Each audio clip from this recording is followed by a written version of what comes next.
Bismillahirrahmanirrahim. Assalamu alaikum. Today in this lecture we will study about HTML styles and HTML formatting. Styles basically इसके क्या क्या होते हैं। Style का मैंने टैग लास्ट टाइम आपको बताया कि किसी भी टैग के अंदर जब स्टाइल का एट्रीब्यूट यूज़ करते हैं तो उससे हम बहुत ज़्यादा चीज़ें जो हैं और मज़ीद कर सकते हैं।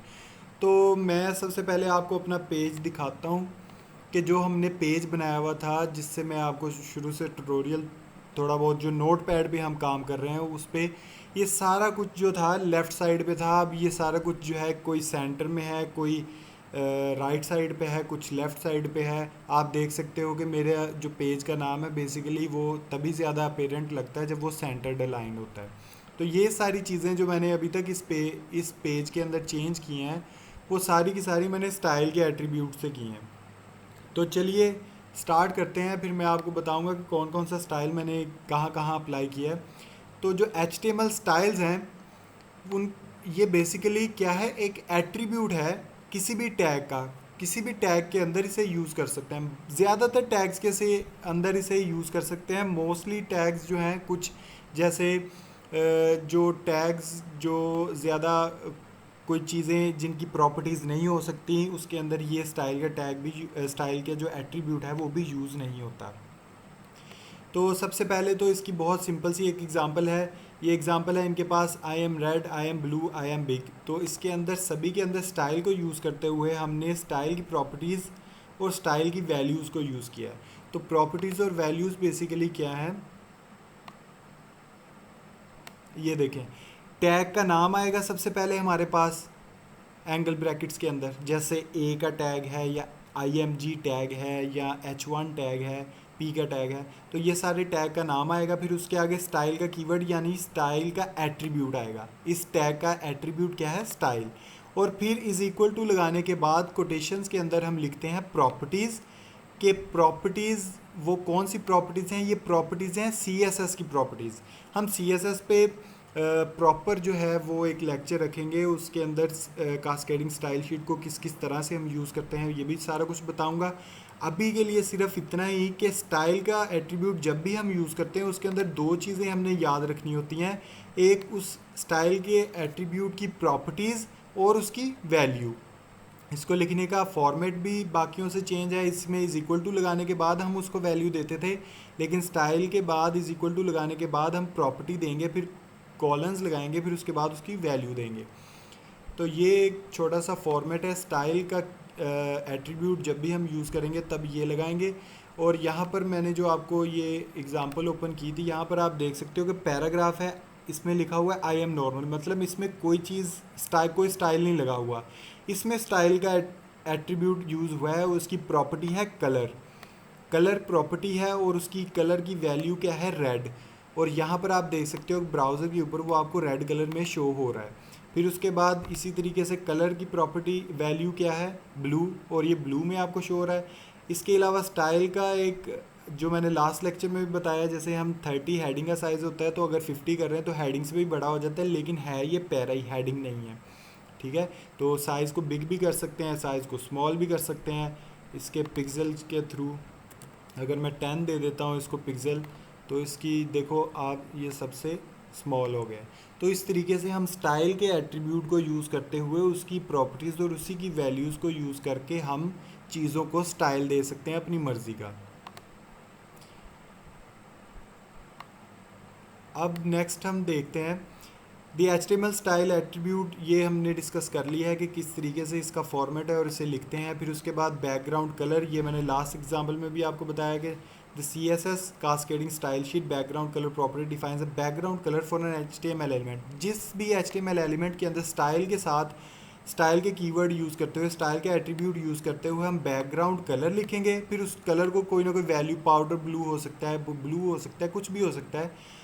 तो ये हम कलर का नाम लिखेंगे और इसको चेक करते हैं कि ये किस तरह से वर्क कर रहा है। आप बॉडी के अंदर अब देखो, जो मैंने आपको पहले एग्जांपल पिछले अपने जो हमने पेज में लगाई थी, यहाँ पर आप देख सकते हो कि बॉडी के अंदर मैंने BG कलर लिखा था और इसके अंदर स्टाइल नहीं लिखा हुआ।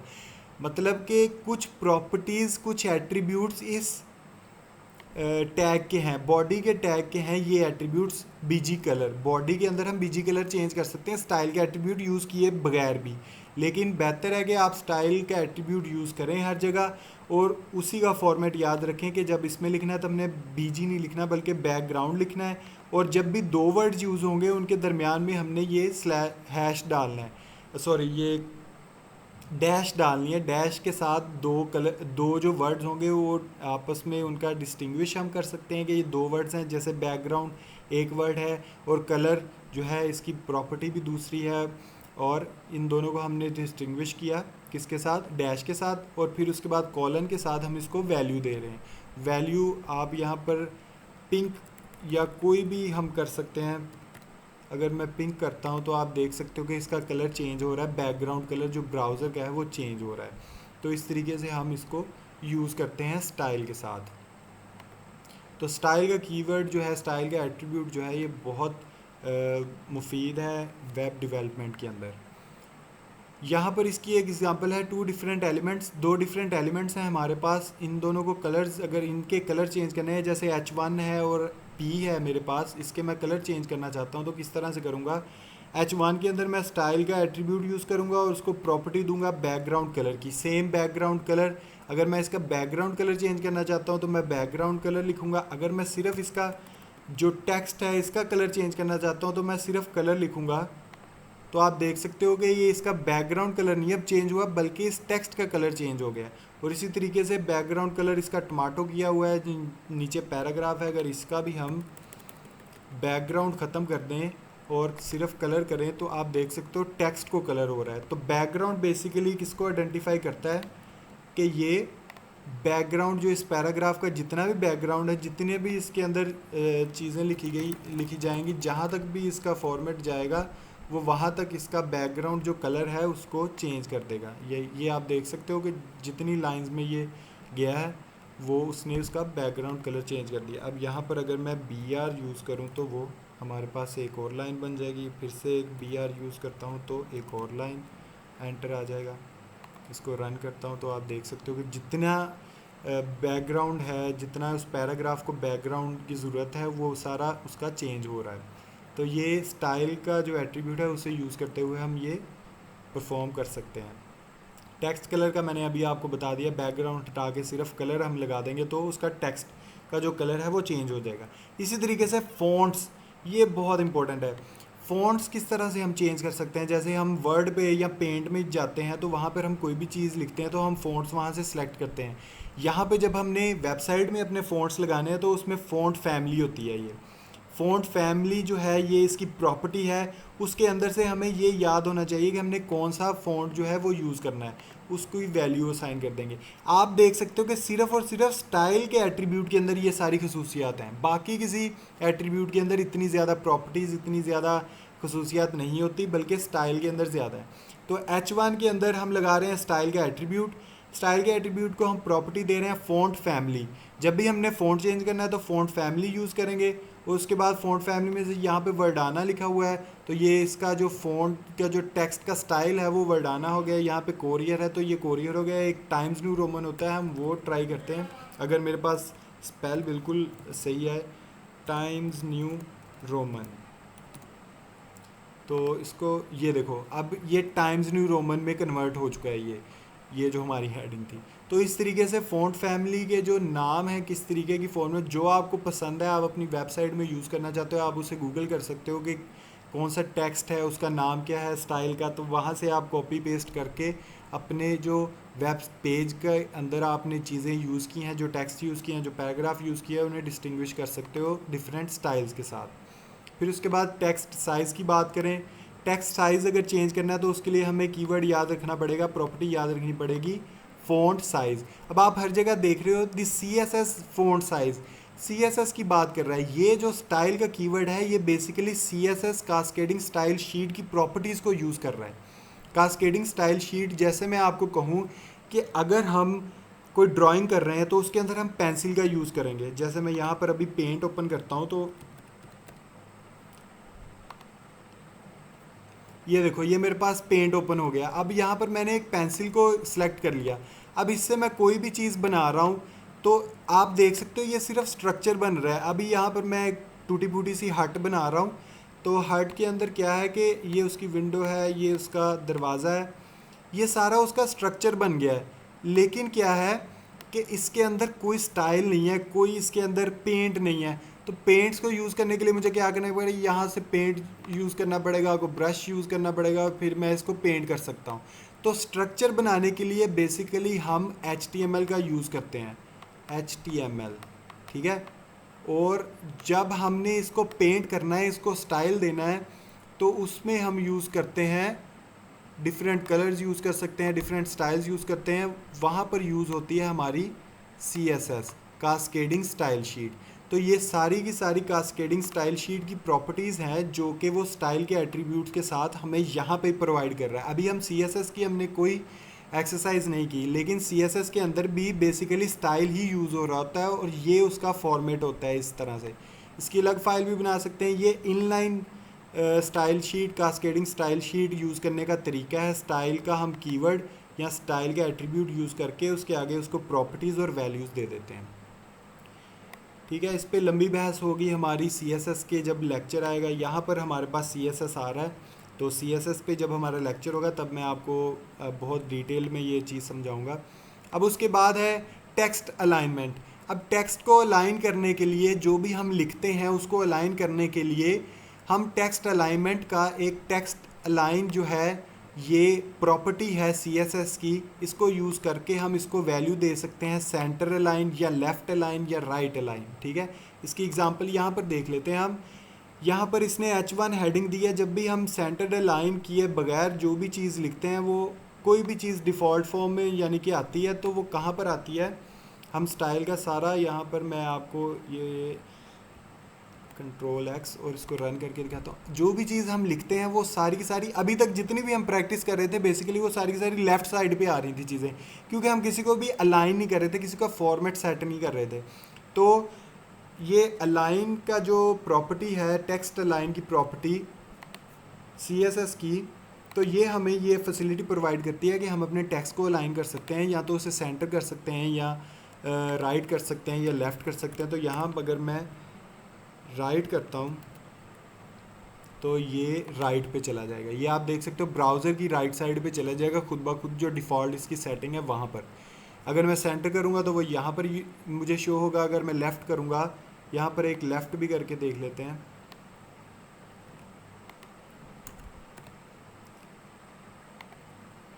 लेफ़्ट बेसिकली डिफ़ॉल्ट भी लेफ़्ट ही होता है, तो अगर मैं लेफ़्ट लिख भी दूंगा तो उसका मतलब भी यही है कि ये लेफ़्ट पे आएगा।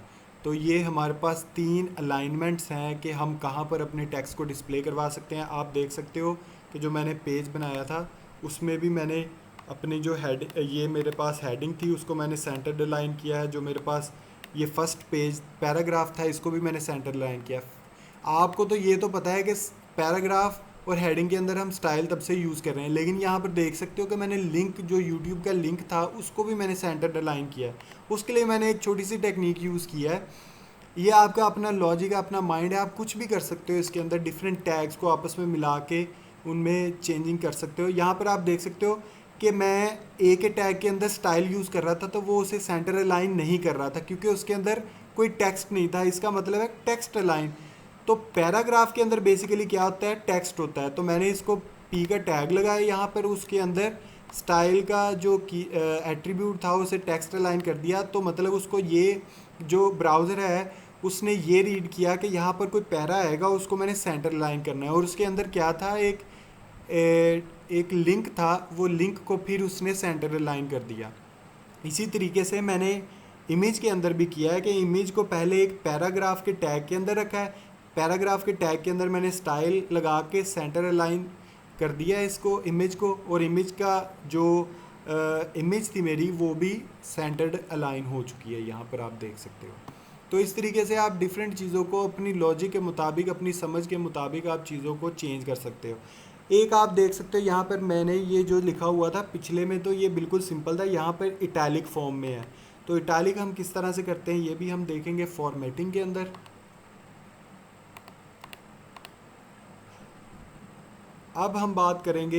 अब इस चैप्टर समरी की बात करेंगे कि इसके अंदर हमने क्या क्या सीखा है। कि स्टाइल को किस तरह से एट्रीब्यूट को यूज़ करना है। HTML का एट्रीब्यूट होता है बेसिकली स्टाइल, और ये जो प्रॉपर्टीज़ होती हैं ये CSS की प्रॉपर्टीज़ होती हैं जो स्टाइल के एट्रीब्यूट के साथ यूज़ करते हैं। बैकग्राउंड कलर हमने यूज़ किया, कलर अकेला यूज़ किया जो टेक्स्ट का कलर चेंज करता था। फ़ॉन्ट फैमिली टेक्स्ट की फ़ॉन्ट को चेंज करने के लिए, स्टाइल को चेंज करने के लिए यूज़ किया। फ़ॉन्ट साइज़ हमने यूज़ किया कि टेक्स्ट का साइज़ बड़ा हो सके या छोटा हो सके। उसके अलावा टेक्स्ट अलाइनमेंट जो कि इम्पोर्टेंट था, जो कि हमने यहाँ पर डिस्कस किया कि टेक्स्ट की अलाइनमेंट राइट हो, सेंटर हो या लेफ़्ट हो। उसके बाद हम फॉर्मेटिंग की बात करें तो फॉर्मेटिंग के अंदर जैसे हम वर्ड के अंदर कोई चीज़ लिख रहे होते हैं तो हमें डिफरेंट फ़ॉन्ट, कहीं पे बोल्ड चाहिए होती कोई चीज़, कहीं पे इटालिक चाहिए होती है, कहीं पे सबस्क्रिप्ट होती है, कहीं पे पावर होती है, सुपरस्क्रिप्ट। तो इसके लिए भी यहाँ पर बिल्कुल अच्छे से जो टैग्स हैं हमारे पास, ये बेसिकली HTML के टैग्स हैं। आप देख सकते हो कि पैराग्राफ के अंदर बी का टैग यूज़ किया, बी फॉर बोल्ड, ठीक है, बोल्ड, सॉरी बोल्ड, तो यहाँ पर बोल्ड हो गया है। आई फॉर इटैलिक, तो यहाँ पर वो टेक्स्ट इटैलिक हो गया है। फिर उसके बाद दिस इज़ सब, तो सब के अंदर जो भी हम चीज़ लिखेंगे सब के टैग के अंदर इसको क्लोज। अब देखो क्लोज करना क्यों ज़रूरी है, अगर मैं इसे क्लोज नहीं करता यहाँ पर तो क्या होगा कि वो देखो उसने सारी अगली जो चीज़ें थी उन्हें उसी टैग के अंदर ले आया। वो जब यहाँ पर ये नया टैग स्टार्ट हुआ तब उसने अपनी फंक्शनैलिटी उस पर परफॉर्म कराई, उसे सुपरस्क्रिप्ट कर दिया।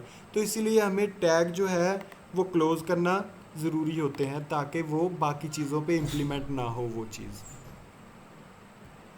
इसी तरीके से फॉर्मेटिंग के हमारे पास बेशुमार और कुछ टैग्स हैं।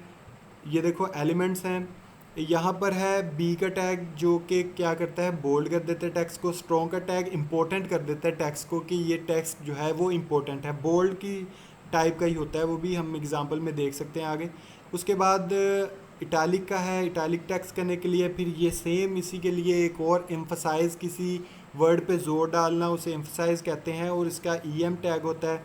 फिर किसी टेक्स्ट को हम मार्क करना चाहते हैं तो उसके लिए मार्क का टैग यूज़ होगा। फिर स्मॉल बनाना चाहते हैं, स्मॉल का टैग। किसी चीज़ को हम डिलीटेड शो करना चाहते हैं तो डिलीट का टैग है, डेल का टैग है। इंसर्टेड शो करना चाहते हैं तो वो इंसर्ट का टैग है। सब और सुपरस्क्रिप्ट और सबस्क्रिप्ट का टैग अभी हमने इस एग्जांपल में देखा है। अभी मैं आपको बाकी स्ट्रॉन्ग का टैग कौन सा, मार्क और डेल का टैग इसी एग्जांपल में मैं आपको लगा के दिखाता हूँ। ये देखें, इसको हम कॉपी कर लेते हैं यहाँ से, कंट्रोल वी और कंट्रोल वी। इसको मैं बनाता हूँ मार्क, ठीक है, और क्लोज भी मार्क का ही टैग होगा, मार्क। इसके अलावा हमने एक डेल का देखा कि डेल का जो टैग है या एलिमेंट है वो क्या करता है, ये हम यहाँ पर देखेंगे। उसके बाद इंसर्ट का था एक, अभी इसको रन करके देखते हैं। ये आप देख सकते हो कि जो इंसर्ट का टैग है उसने अंडरलाइन कर दिया कि ये चीज़ इंसर्टेड है। जो डेल का टैग है, जो भी आपने चीज़ लिखी होगी, जैसे प्राइजेस लिखी होती हैं बेसिकली कि 60% था पहले और अब चेंज हो गई है, तो आप यहाँ क्या कर सकते हो कि बिफोर प्राइस, बिफोर इसकी प्राइस थी 5000 और इसके टैग मतलब डेल के बाहर आप लिख सकते हो आफ्टर डिस्काउंट या जो भी, तो वो आप लिख सकते हो 3000। तो इसको रन करके देखते हैं। ये आप देख सकते हो कि जो चीज़ आप चाहते हो कि ये चेंज हो जाए तो वो इस तरीके से आप उसे चेंज कर सकते हो। ये बिफोर 50 उस पर क्रॉस लगा हुआ है, डेल मतलब इसका मतलब है।